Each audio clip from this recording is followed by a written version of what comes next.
여러분들은 운동을 규칙적으로 하면 살을 뺄 수 있다며 피트니스 센터 등록을 권유하는 말에 수없이 들어왔을 것입니다.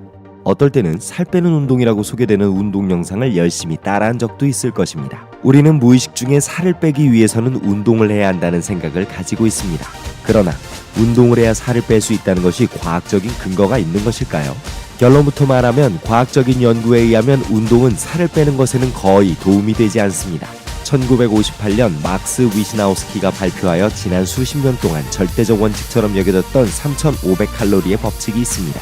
운동을 하거나 또는 식사량을 줄이거나 어떤 방법을 택하던 하루에 500칼로리씩 일주일에 총 3,500칼로리의 에너지 적자를 발생시키면 체중 1파운드 약 450g을 감량할 수 있다는 이론입니다. 그러나 여러 실증적인 연구에서 운동만을 통한 에너지 소비는 체중 감소와 선형적 관계를 나타내지 않았습니다. 여러 실험 결과를 종합 분석한 미국 엘레베마 대학교 비만 연구소 앨리슨 박사는 운동이 체중 감량에 대하여 미치는 영향은 매우 미미하며 이것은 수학적으로 예상되는 것보다 훨씬 적은 양이다라고 결론 내렸습니다.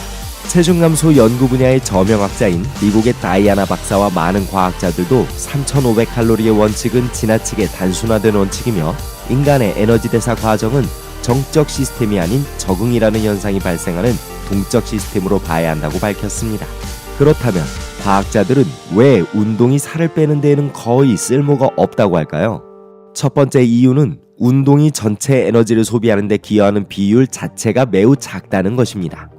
우리 신체가 에너지를 소비하는 세 가지 방식이 있습니다. 첫째는 기초 대사량인데 숨쉬기, 혈액순환 등 몸의 기본적인 기능을 수행하기 위해 소비하는 에너지입니다. 둘째는 TEF라고 하는 음식물을 소화시키는 데 소비하는 에너지입니다. 마지막 세 번째가 바로 신체 활동을 하는 데 소비하는 에너지입니다. 우리가 주목해야 할 점은 첫 번째, 기초대사량은 우리 스스로 통제가 거의 힘들다는 것인데 문제는 이 기초대사량이 전체 칼로리 소비에 있어서 60%에서 80%까지 가장 많은 부분을 차지한다는 것입니다. 즉, 하루에 소모하는 대부분 칼로리 소비가 이 기초대사량에서 나오는 것입니다.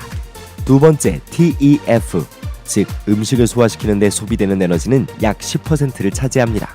마지막 세 번째, 신체 활동을 하는 데 소비하는 칼로리는 전체 칼로리 소비 중에서 10%에서 많아야 30%를 넘지 못합니다. 즉, 하루에 소비하는 칼로리 100% 중에서 여러분이 운동을 포함한 모든 신체 활동으로 스스로 통제할 수 있는 칼로리 소비는 10%에서 최대 30%에 불과하다는 것입니다. 두 번째 이유는 운동을 통하여 많은 양의 칼로리 적자를 발생시키는 것이 매우 힘들다는 것입니다.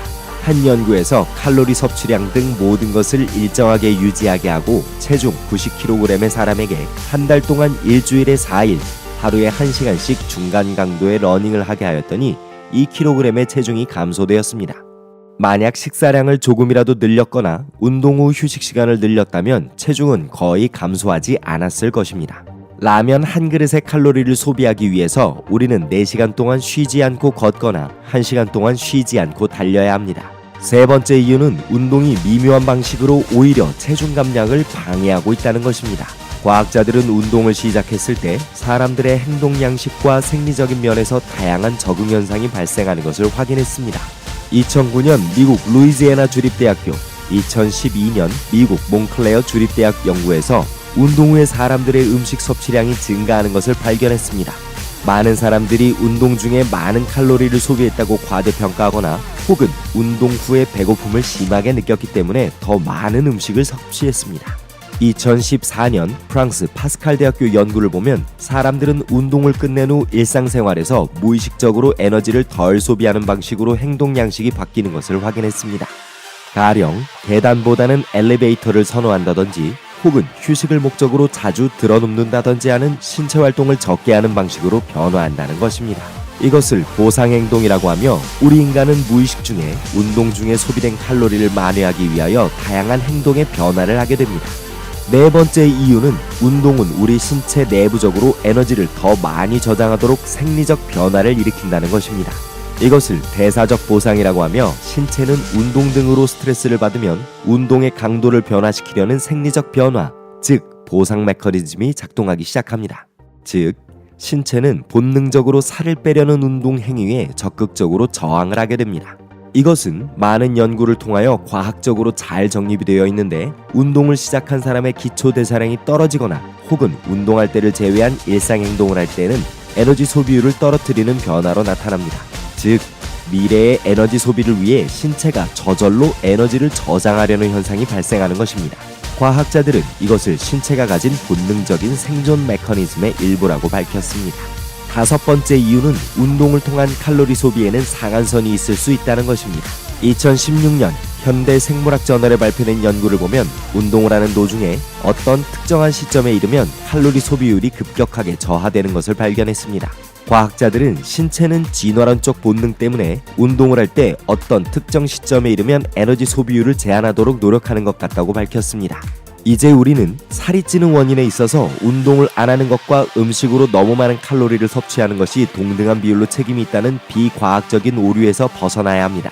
운동을 하면 살이 빠질 것이라는 지나친 기대에서 벗어나야 하는 것입니다. 살을 빼기 위해서는 무엇보다도 섭취하는 음식의 질을 향상시키고 칼로리를 줄이는 데 초점을 두어야 합니다. 운동은 암을 예방하고 혈압과 콜레스테롤을 조절하고 수면을 잘 이루게 하며 집중력을 높이고 우울감을 개선할 수 있는 과학적으로 증명된 가장 좋은 방법입니다. 그러나 살을 빼는 도구로서 운동을 시작하게 되면 운동이 정말로 우리에게 주는 이로운 점을 자칫 놓쳐버릴 수 있습니다. 살을 빼기 위해 운동을 시작한 후 살이 잘 빠지지 않으면 금방 운동을 포기하는 경우가 많기 때문입니다. 따라서 살을 빼는 것이 아닌 전반적인 건강 증진을 위한 도구로서 운동을 인식하여야 운동을 지속적으로 할 수 있습니다.